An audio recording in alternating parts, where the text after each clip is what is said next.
Alright, so this is going to be my attempt to solder and go through how I would wire up a guitar cavity. I've got two Bourne's pots. One of them, they're both 250K. I'm using a single coil in the neck and a Pearly Gate Seymour Duncan bridge humbucker. I got a three-way switch, a barrel jack, and a wiring diagram. Okay.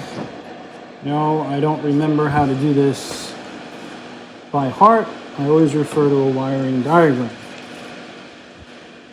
A couple things for safety. I'm wearing goggles. I got like these DeWalt magnifying lens type goggles on. My vision is pretty good, but could all use a little bit of help. And for the solder fumes, I'm running a fan. You're going to hear the fan in the background. So either this is going to be a fantastic video or it's going to suck. And but either way, if you're watching it, you're stuck with it. So fire in the hole. Here we go. First step, I think what I want to do is I want to try and locate all of my grounds that are going to go to the back of the volume pot. So I know I've got this ground, which is going to be grounded right to the back of the volume pot, which is there. I could also use my digital multimeter to just verify pot values. I've already done this, but it's never a bad idea to do it twice or multiple times just to convince yourself that you got the right pots, because I want to use 250K. So I'm going to look for total resistance. These two pins, 234. Okay, it's close enough to 250. 256. We got 250K. Good enough. So this is the ground wire going from my bridge. I want to get it right on this pot right here. So I'm going to go ahead and cut it back, but I don't want to cut it too short. I would rather have a little bit of excess than cut it too short. Now I want enough lead that it's going to stick to the back of the pot, and I think that's enough lead. I hope that's enough lead. So it looks like we're going to have the shield and the bear, as well as the ground, the shield and the bear from the four-way conductor. Do this the old school way.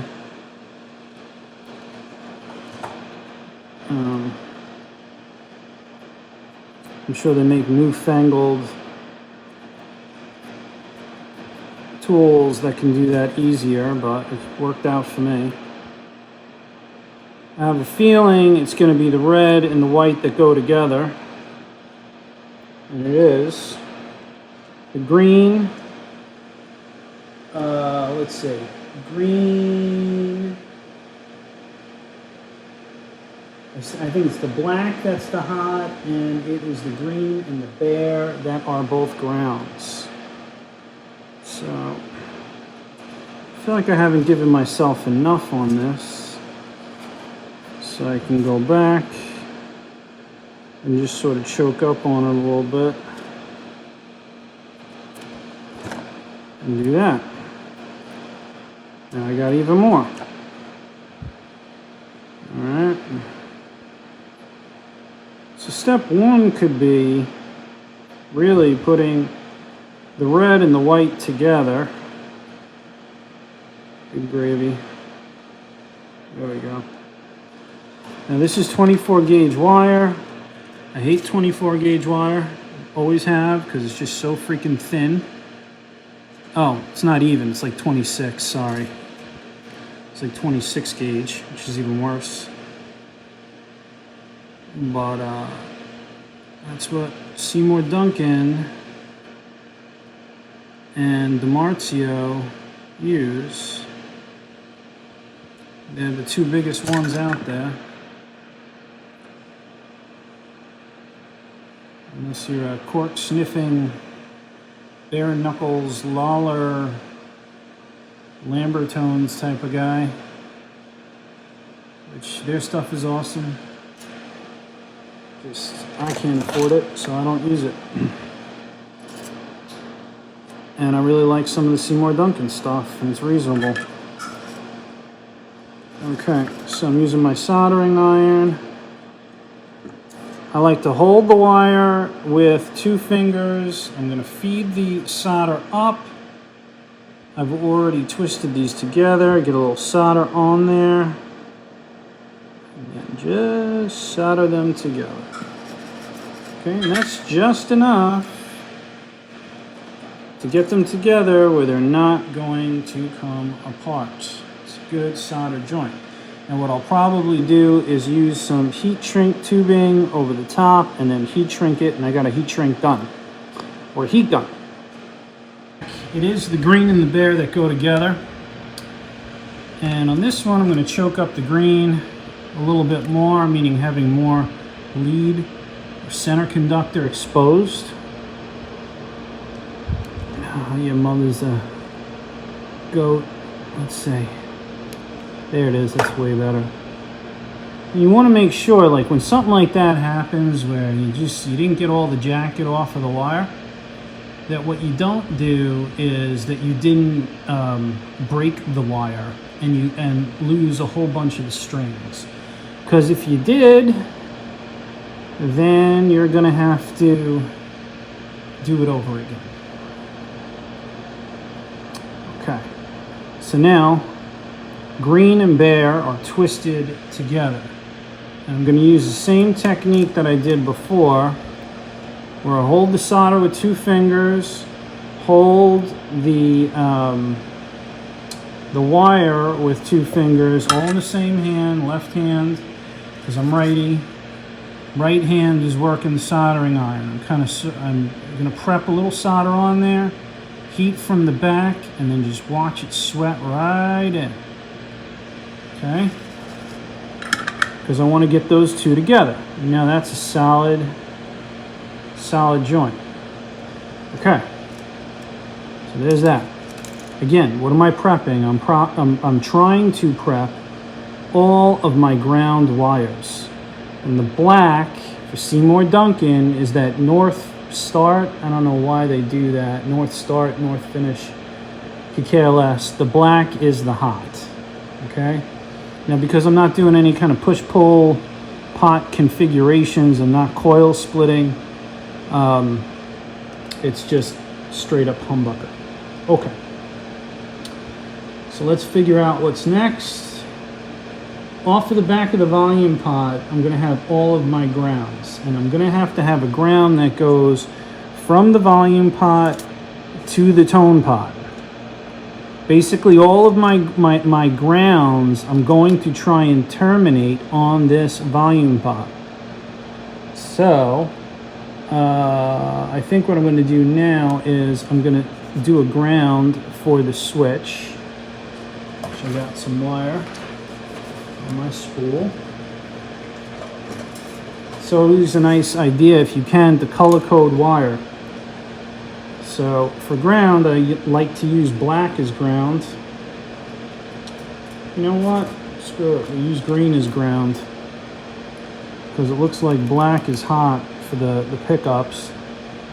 So as long as you make sure that you're consistent, that's all that matters. So this will be the one that I'll use to go from pot to pot. And I'm going to cut another one. And from switch to back of volume pot, it'll be this one. So I'm going to prep that one. This is 24 gauge wire. It is pre-bond wire. So it's already tinned. And it reacts just like solid core wire in terms of how it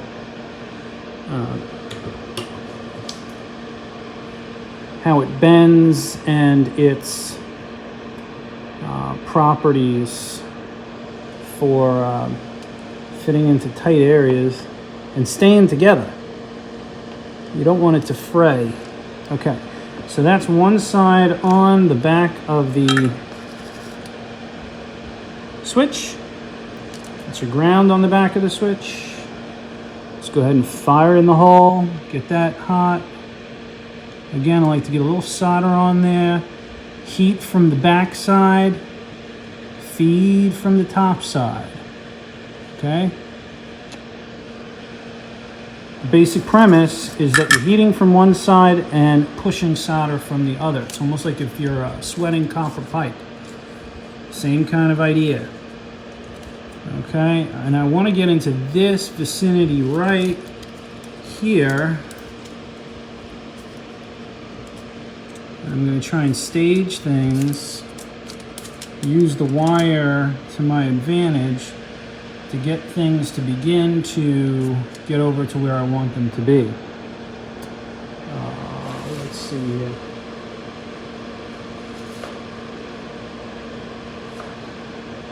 Now for the single coil, which is this guy here, the ground is black.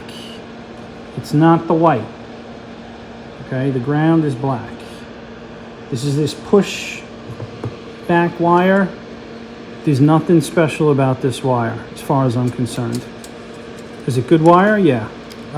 Is it necessary wire for this type of work? Not at all. Not at all. It's too much of a lead. Imagine if I left all that. Now I could always snip it at the end, the excess. But why not try to get some good lengths first so that you don't have to go back and snip, snip, snip. Dudes don't like the word snip too much, which I totally got. Alright, these are two now grounds together. Again, they're going to go to the back of the pot. I can sort of bend backwards and get them into place as well. I'm going to use my soldering iron at some point in time to push all these wires at one time to where I want them to be. Now, I have a little bit of a disadvantage. The disadvantage is that these wires are all in a very deep cavity. This is a deeper cavity than normal because it's a semi-hollow, and so therefore it's going to be a little bit tougher to manage all of them. Okay, so that's going to go on the back of that pot, and then I want to do a runner wire. Runner to where? Well, a runner to the tone pot for sure, and I think that's it for grounds on the back of the volume pot. So let's do a runner, which I already cut there to there. And I'm just gonna strip one side because I'll make it fit better when I'm ready. You know, it's funny because, you know, the other thing I could do is just put all these together. Why don't I do that? Stop being a jerk all my life. Just put it all together. Well, it's not easy to do, but it can be done. Alright, I get this guy in there, and it'll be a happy family of twisted wires.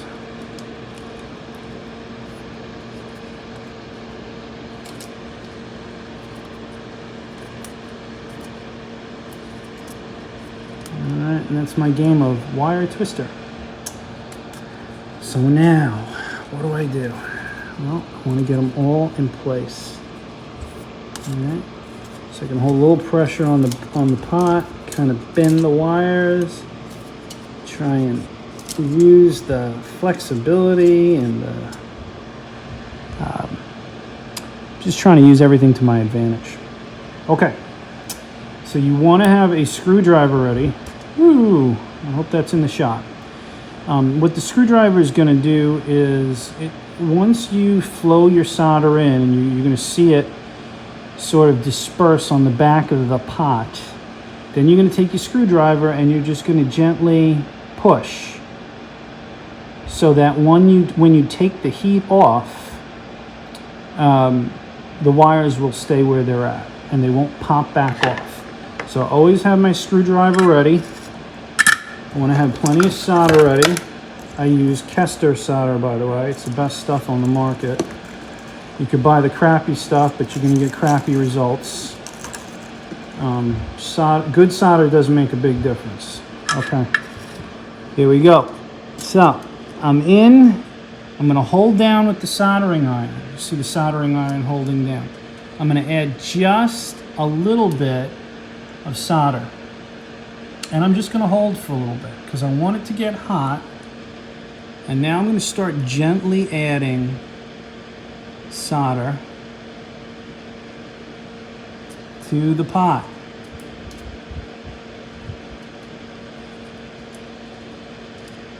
And you're going to see the flux run out of the solder. That's fine.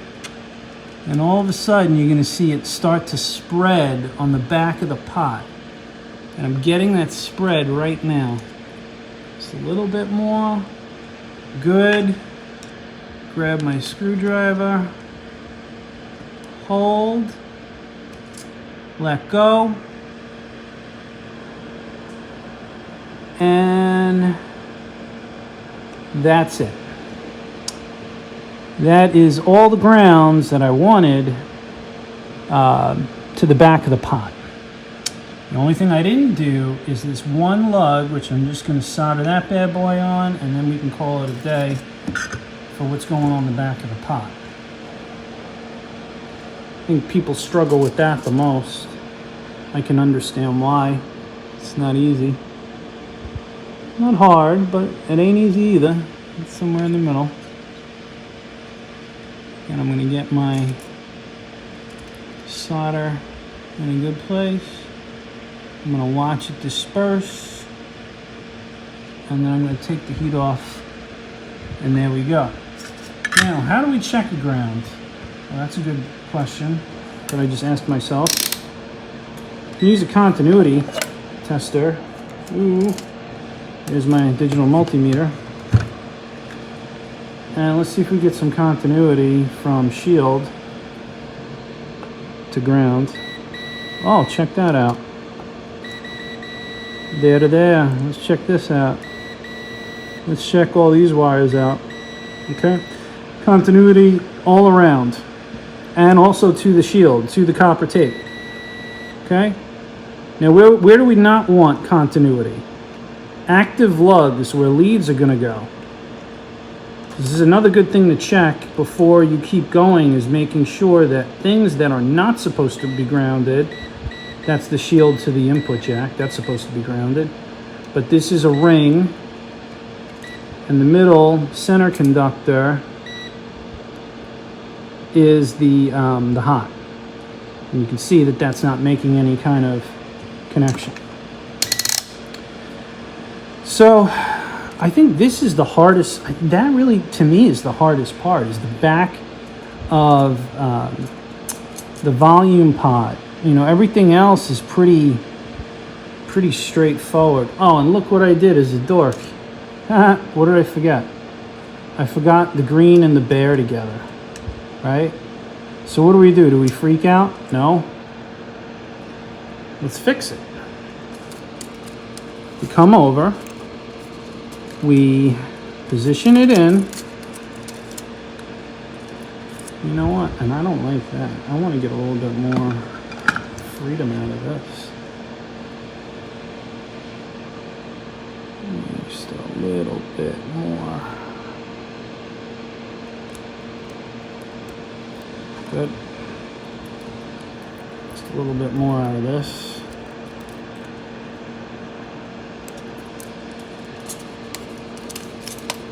Yeah.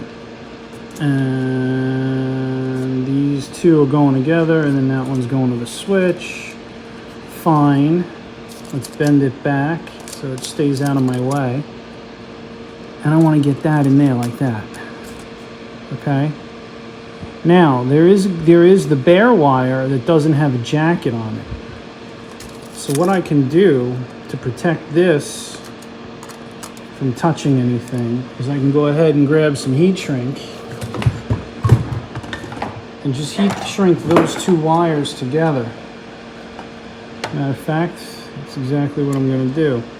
I kind of look at how much length I need, give it a shot. That cutter sucks. Let's try another cutter. Boom. Flip it on. Put it on. There's really no flipping going on. Okay, maybe cut it just a little bit shorter than that. Alright. And I got this heat gun, which I absolutely love. It's cheap. By Malice. Okay, whatever, it's cheap Chinese stuff. But let me tell you, it does a great job and it heats up fairly quick. I'll plug that bad boy in.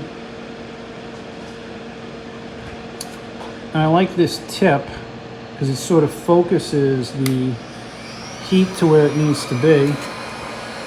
Okay. Now, you got to finish on a guitar that you don't want to get hot. So am I going to heat it here? No, that's stupid. I'm going to try and heat it away from where the guitar is, as well as try not to burn my hands. Wish me luck. Wish me luck. This is going to be a little bit off camera. But in a matter of just seconds, just do a little bit there. You can see. In a matter of seconds, we've got a heat shrunk wire that should not cause any issues knocking into signal wire. Okay, so yep, even when we make our best attempt, we can still freak it up, which I did, but you don't cry about it, you fix it. It's like 90-something% of what I think I do is sometimes make a mistake, not all the time, but learning how to fix it. Okay, so there it is. It's to the back of the pot. I've got to stick it on. I'm going to use the same technique. I'm going to get my screwdriver ready. All right, I hope that's in frame. We're going to do the same thing that we did last time. Okay, oh. And what we don't want to do is we don't want to burn up other stuff. So we got to get rid of other stuff so we don't burn up other wire. Have I done that before? Probably.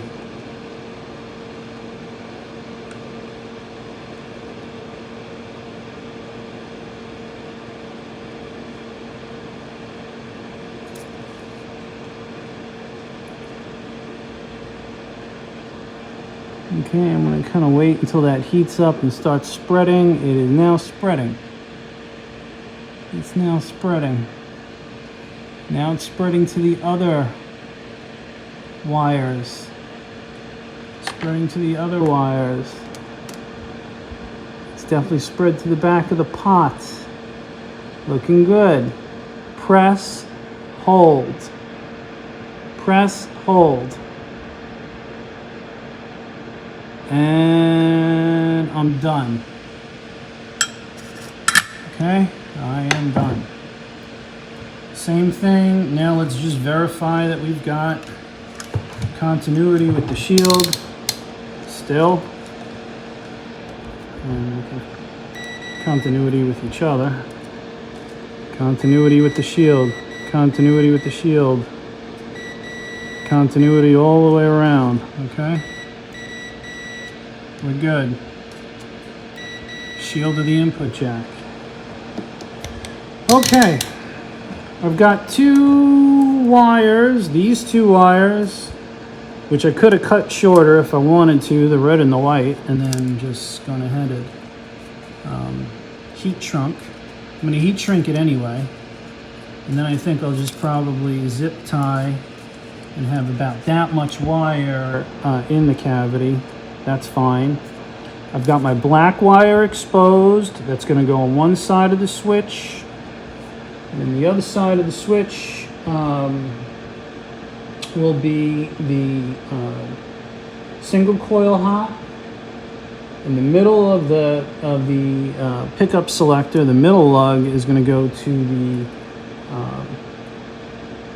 lug 3 of the volume pot. I'll just show you. When looking at something like this, you always know this is showing the back of the pot. So from left to right, it's 3, 2, 1.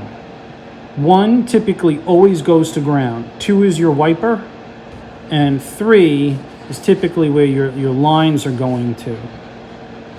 And you can see even here, 3, 2, 1. 1 is attaching to ground via a capacitor to ground. And what is that capacitor doing? Well, it's basically rolling off frequency. That's what the cap is there to do. All right, so that's about it. I'm choosing, instead of taking this ground and running it to here, because I have a jumper going from here to the tone pot, I'm just going to take the ground and put it here. It's the same point.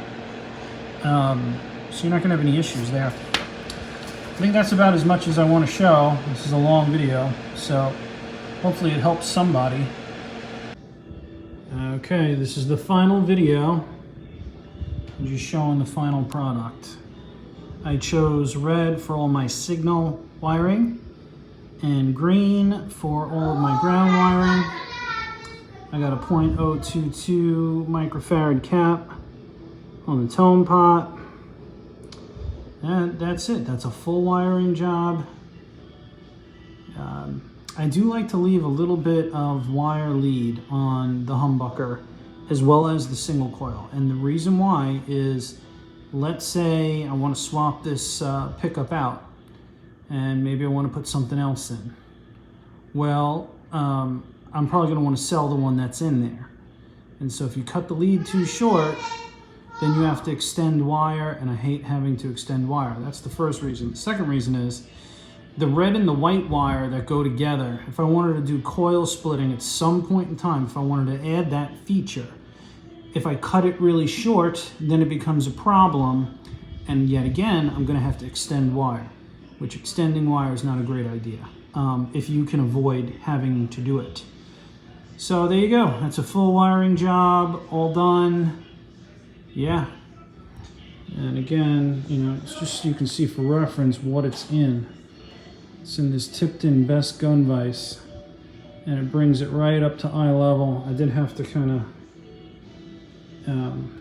jimmy it up there a little higher, but it's great for working eye level and not getting a headache.